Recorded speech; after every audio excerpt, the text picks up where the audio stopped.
What's up mga kamandirig mambulol? So ayan na nga no, bali suspended yung YouTube channel ko suspended. Oo, yun pa naman naging ano ko, yun pa naman yung stress reliever ko yung paggawa ng video.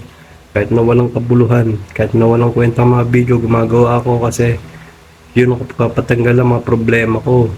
Yun. Siyempre karamihan sa atin, di ba? Pag may problema tayo, kung ano-ano mga iniisip natin. Ang dami-dami natin naiisip ng mga di maganda minsan. Diba kung paano masusolusyonan yung problema. So ngayon, ang ginagawa ko kasi pag medyo mabigat yung problema ko, ang ginagawa ko kasi gumagawa ko ng video. Yung parang mga naging stress reliever ko ba. Yung ako papatanggal ng problema ko ba. Kaya lang, ito ngayon. Suspendido. Suspendido yung account ko. Hindi ako magawa. Nakagawa ng video kaya lang hindi siya na-monetize. Hindi siya nababayaran, di ba? Free.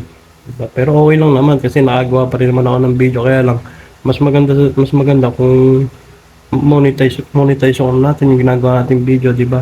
Kahit pa paano sabihin natin, oh, di ba may problema ako, gagawa ako ng video ngayon tapos siyempre titingnan ko kung may nanonood ba noon, kung meron bang may views yun o kumita ba yung video na ginawa ko na yun. Kahit mga 10 dalawang mga 40, 30 na views, masaya na ako doon. Basta importante may nakapanood ng ginawa kong video, di ba? Kaya lang suspendido nga. Ang naging violation niya ngayon is yung reuse content. Reuse content, di ba kasi kung mapapansin niyo sa ibang video ko, sa iba kong mga ginagawang video, ayan, tingnan niyo mga video ko na ginawa. Bali, meron ako reuse content. Yan ang ginawa ko ngayon, pinagbubura ko na siya, pinag-delete ko na.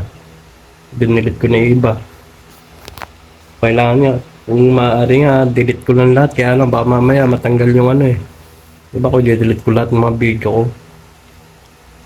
Ayun, may delete lahat. Yung mga alam ko ba na nagamit ako na ibang pagmamayari ng iba, ginamit ko kahit na maiksi lang. Diba?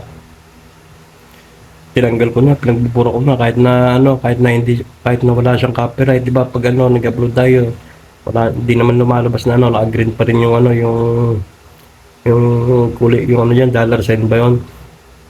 Kulay green pa rin, diba? Kaya lang, di natin alam na kung may violation yun, diba? Ang tagal kasi ng proseso Ngayon, pag in-upload mo siya ngayon, mga ilang araw lumalabas yung minsan nagkukulay dilaw, di ba? Nagkukulay pula pag may copyright, di ba? Pero wala naman akong copyright strike. Yun lang, meron lang akong violation na reuse content niya. Na reuse content. Pero eto, natatry ko na mag-apila.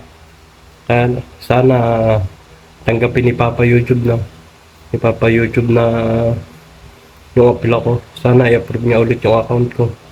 Sana tanggapin niya ulit kahit paano kasi, di ba, masaya sa pakiramdam. Kunwari may mga nanonood ng video mo tapos yung video may kumikita kahit di ba magkano na, kahit ba ilang sentabo lang yan, di ba? Kahit na ilang sentabo lang kinikita ng video mo, masaya na ako doon. Masarap na sa pakiramdam yun, di ba? Yun nga naging paraan ko para makalimutan iba ang problema paggawa ng video. Kaya lang nasuspindi pa. Sana ma-approve niyan ni YouTube.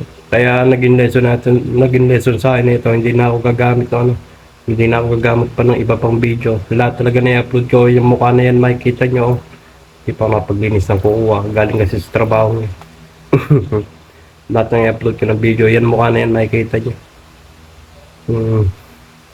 So ayun lang mga katropa, kabulol lang. So ganun lang Sana supportahan nyo pa rin So yun lang. Bye bye. Thank you sa mga nanonood ng video. Maraming salamat sa inyo. Salamat sa mga nanonood.